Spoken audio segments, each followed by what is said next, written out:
ગુજરાતીમાં કડાય કહેવાય, હિન્દીમાં કતીરા કહેવાય, ઇંગ્લિશમાં Indian lady legs, Indian ghost tree, જે પેલા દાંત હોય ને જે બનાવવા ડેન્ટલ ડોક્ટર આપણે ડુપ્લિકેટ જે બનાવવા જે મોસ જેવું બનાવે ને એનો મસાલો બનાવવા કમ્પલસરી એનું જોઈએ.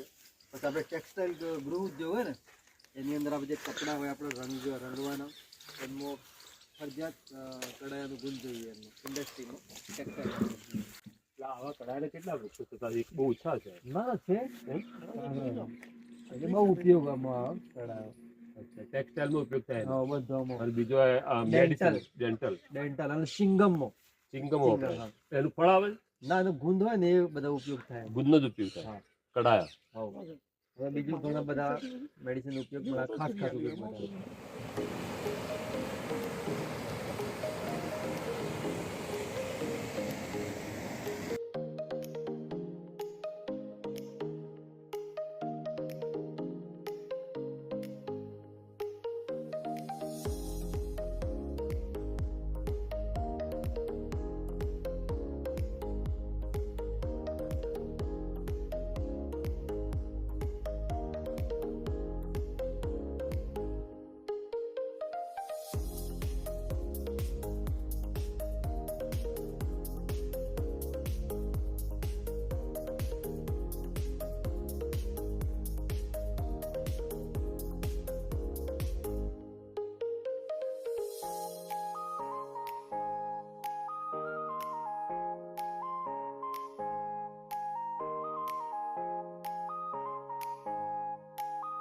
આજે અમે સાબરકાંઠા જિલ્લાના પોશીના વિસ્તારમાં આવેલા ચુલી ધોધ વિસ્તારમાં આવ્યા છીએ અને અમારી સાથે સ્થાનિક ગાઈડ મિત્ર વિક્રમસિંહ સાથે છે. તો વિક્રમસિંહ, આ જગ્યા વિશે થોડીક માહિતી આપશો?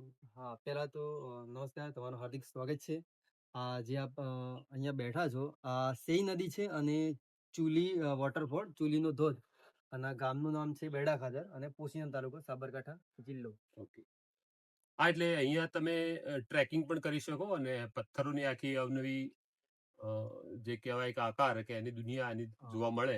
રોક ફોર્મેશન, રોક ફોર્મેશન જેને કહી શકાય એવા વિવિધ પ્રકારના પથ્થરોની કુદરતી પ્રાકૃતિક જે એની વ્યવસ્થા થઈ છે, એના જે ડિઝાઇન થઈ છે એની અંદર તમને black granite, grey granite, white granite, અલગ અલગ પ્રકારના પથ્થર તમને જોવા મળશે. અને આ એક કેનિયન ગેલેરી પણ કહી શકાય. આ નદી જે કઈ નદી કીધી? સેઈ નદી. સેઈ નદી ક્યાંથી આવે છે આગળ? સેઈ નદી પોશીનાથી આગળથી રાજસ્થાનમાંથી આવે છે સેઈ નદી. અચ્છા, જાય છે ક્યાં સુધી?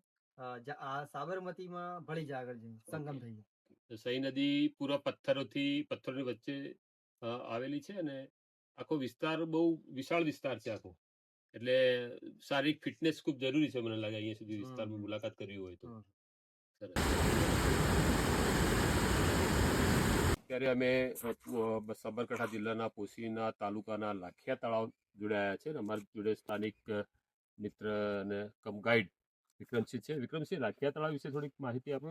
તો આ લાખિયા ગામનો આ તળાવ છે, પોશીના જોડે આવી. લાખિયા પોશીનાથી લગભગ 4 કિલોમીટર થતું હશે. તો આ એક પિકનિક પોઈન્ટ છે અને બારો માસ આની અંદર પાણી આ રીતના છલોછલ જોવા મળે અને આજુબાજુ લીલોતરી જોવા મળે. તમે ગમે ત્યારે અહીંયા પિકનિક કરી શકો, પ્રી વેડિંગ કરી શકો. આ બધું ગવર્મેન્ટે ડેવલપ કરેલું છે. પિકનિક કરી શકો અથવા તો પક્ષી અભયારણ્ય તરીકે પક્ષી બર્ડ વોચિંગ માટે પણ મને લાગે પ્રોપર છે. પક્ષીઓ ખાસા એવા જોવા મળે છે. જગ્યા એક ઉપયોગ અનેક એવું કહી શકાય. અચ્છા, સારી જગ્યા છે. ઓકે. પોશીના નજીક કુળદ ગામનું આ તળાવ છે અને કુળદ તળાવ કહે છે. લગભગ 12 મહિના પાણી આ રીતે આ તળાવમાં ભરેલું જોવા મળે છે. તે તળાવ શોભે આપ જોઈ શકો છો કે ભરેલા તળાવ 12 મહિના આ રીતે રહેતા હોય છલોછલ. એવી જગ્યાએ તળાવ ખાસ કરીને બનાવવો જોઈએ જ્યાં પાણીના, વરસાદી પાણીના કે કુદરતી સ્ત્રોત હોય કે જ્યાં પાણીનું આવરો હોય એ જગ્યાએ તળાવનું સ્થાન નક્કી કરી શકે. આ જે ઘોડામાં અહીંયા દેખાય છે આ જગ્યા ઉપર, અને કોઈ ધાર્મિક સ્થળ એવું લાગે છે, તો એક તો આ જગ્યાનું નામ કયા વિસ્તારમાં છે અને જે આ ઘોડા છે માટેના જે ઘોડા છે, હાથી છે, એનું શું ધાર્મિક મહાત્મ્ય છે અને એનો ઇતિહાસ શું છે, થોડુંક માહિતી એમને આપવાના. આ છે સાલેરા ગામ પોશીનાનું અને જે આપ ઘોડા જોઈ રહ્યા છો એ ટેરાકોટા હોર્સ કેવલકેટ ટેરાકોટા આર્મી કહેવાય. તો આપણે જે હા. માન્યતા લીધી હોય હમ. એ પૂરી થાય એટલે યથાશક્તિ પ્રમાણે અહીંયા એનું પૂજન કરીને અહીંયા એનું સ્થાપન કરવાનું. તાપમાન એટલે એને શું વિધિ શું કરવાનું? ખાલી મૂકવાનું? તો પ્રજાપતિના ઘરેથી ઘોડો લેવાનો. હા. અહીંયા સ્થાનિક પોશીનાના ત્યાંથી પ્રજાપતિનો ઘોડો ઘરેથી ઘોડો લઈ અને અહીંયા લાવવાનો અને પછી મકાઈ અથવા ઘઉંનો જે લોટ હોય એની પેલી શું કહેવાય લાપસી બનાવવાની. લાપસી નારિયેલ અને ઘીનો દીવો કરી એની પૂજા કરી અને આ ઘોડો અહીંયા ચડાઈ દેવાનો.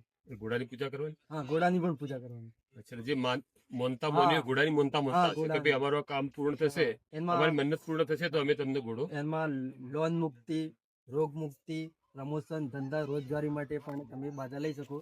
અને આ તમે જોઈ શકો આટલા બધા ઘોડા છે. આ લોકોની આસ્થા અને આ લોકોની શ્રદ્ધા અહીંયા એમ નહીં, પૂર્ણ થઈ. એટલે કોઈ માતાજી કે દેવસ્થાન કરું. હા, આ સાલેરા બાજી કહેવાય.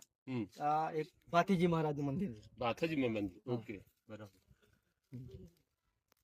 બરાબર છે. અને એનો કોઈ સ્પેશિયલ દિવસ હોય છે કે ના ના, ગમે આ ત્યારે? તો તમે એમ તમારી સુખ સમૃદ્ધિ માટે પણ ચડાવી શકો. નવા વર્ષમાં, દિવાળીમાં, હોળીમાં, અથવા તો તમારી માનતા પૂર્ણ થાય એટલે માનતા માનવા કે લોકો આવે છે અહીં? તો લોકો રાજસ્થાન, ગુજરાત, મહારાષ્ટ્ર ઓહો. અને વિદેશોથી પણ અહીંયા લોકો પોતાની શ્રદ્ધા પૂર્ણ કરવા માટે અહીંયા આવે છે. અને ઓહો. ફોરેનરો પણ અહીંયા ઘોડા ચડાવે છે. શું વાત? ઇંગ્લેન્ડ, અમેરિકા, એમ? ઓસ્ટ્રેલિયા, કેનેડાથી પણ અહીંયા સહેલાણીઓ આવે છે. અને એ રીતે કેટલા વર્ષ અંદાજે કેટલા વર્ષ આ તો કોઈ ખાસ એનો પીરિયડ ના કહી શકાય, પણ પેઢી દર પેઢી ઘણા વર્ષોથી આ અમે જોતા આવે છે. અહીંયા ધજાઓ પણ દેખાય છે. ધજાનું કોઈ માસ છે, ધજા ચડાવવાનું કે એવું કઈ છે? હા, ધજા એની સાથે જ હશે હા, બધા? એની સાથે જે ધજા પણ ચડાવી છે, ધજા પણ સાથે ધજા લઈને પણ આવતા હોય લોકો? ધજા લઈને પણ આવતા હોય. બરાબર. કોઈ વિશેષ દિવસ ખરો આનો એ લોકો ઉજવણી થતી હોય કેવું? એક ખાસ તમને વિશેષ દિવસ તો દિવાળી પર જોવા મળે. અચ્છા. નવા વર્ષની અંદર હમ. એ વખતે વધારે રમઝટ અને ભક્તોની ભીડ એ વખતે વધારે જોવા મળે. ઓહ, ભજન જેવું થતું છે. હા, ભજન ક્યારેક ક્યારેક થાય. અચ્છા. જે લોકો સત્સંગ કરતા હોય ત્યારે. વર્ષ દરમિયાન લોકો આવતા રહેતા હશે હા, અહીંયા, હા. પોતાની 300 માનતાઓ પૂરી કરવા માટે. 365 દિવસ. Okay. Your friend took an oath that I'm stick it out till the end. Now that it's raining more than ever, know that we still have each other. You can stand under my umbrella. You can stand under my umbrella.